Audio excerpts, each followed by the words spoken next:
आज हर कोई कुंडली जागरण की बात कर रहा है या उसको जगाने की बातें कर रहा है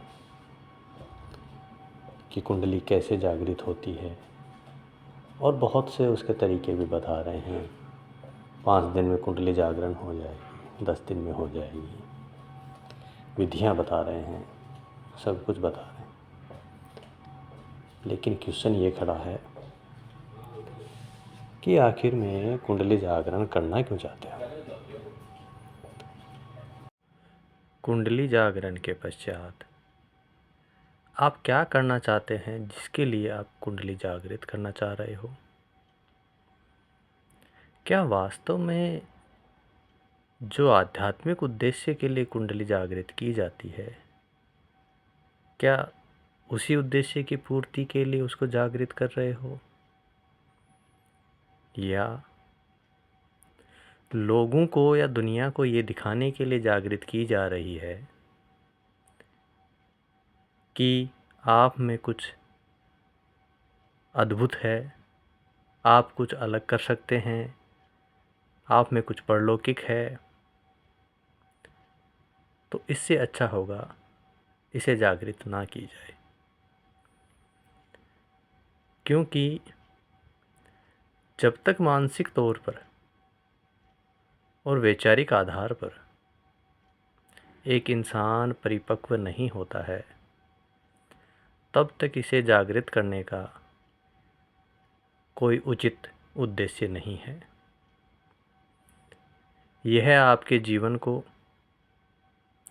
इतनी तीव्रता से घुमा देगी कि आप दोनों ही तरीके से वंचित हो जाएंगे। ना ही आप पूर्ण रूप से आध्यात्मिकता को उपलब्ध हो पाएंगे, और ना ही सांसारिक जीवन में इतनी तीव्र गति से उस बदलाव को सहन कर पाएंगे। हमें लगता है कि हम उस चीज़ को आसानी से प्राप्त कर सकते हैं, की जा सकती है, विधियां हैं, तीव्रता से उसको प्राप्त करने की विधियां हैं। लेकिन अगर हम वैचारिक रूप से परिपूर्ण नहीं हैं, आंतरिक रूप से आधारित नहीं हैं, तो जो चीज़ हमें मिलने वाली है वह सही दिशा नहीं दे पाएगी। अगर बिगड़ दिशा के कुंडलिनी आपको समस्याओं के अलावा कुछ नहीं देगी। इसे जागृत करना है तो समय के साथ धीरे धीरे इसका उत्थान कराएं, तीव्रता के साथ इसको ना जगाएं। तीव्रता अल्प समझ के साथ में अगर आती है तो कहीं न कहीं वो एक सांसारिक समस्या बनकर आएगी। आज हर कोई कुंडली के ऊपर बातें करता है, हर कोई कुंडली को जगाने का सोच रहा है या जागृत कर रहा है। वो कुछ ही समय में अपने आप को आध्यात्मिकता के अंदर झोंक के ये चाहता है कि मैं कुछ समय में ही वो प्राप्ति करने की को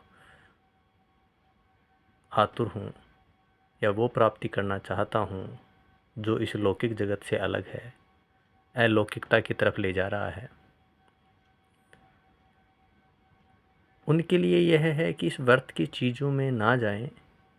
अगर वास्तव में ही उनको आध्यात्मिक मार्ग और प्रक्रिया से जुड़ना है तो अपने जीवन को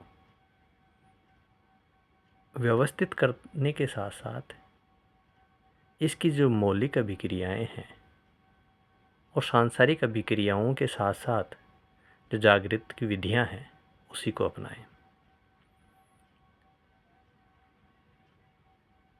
हम जब इस संसार के बारे में बहुत अच्छे से नहीं जान पा रहे हैं, जब हम आध्यात्म के बारे में अच्छे से नहीं जान पा रहे हैं, हमारी दशा और दिशा एक दिशा में नहीं है, तब हमें इसके जागरण की विधियों को स्लो रखना है। जब हमारे उद्देश्य और चीज़ें एक तरफ हो जाएं, तब इसको तीव्रता देनी होती है।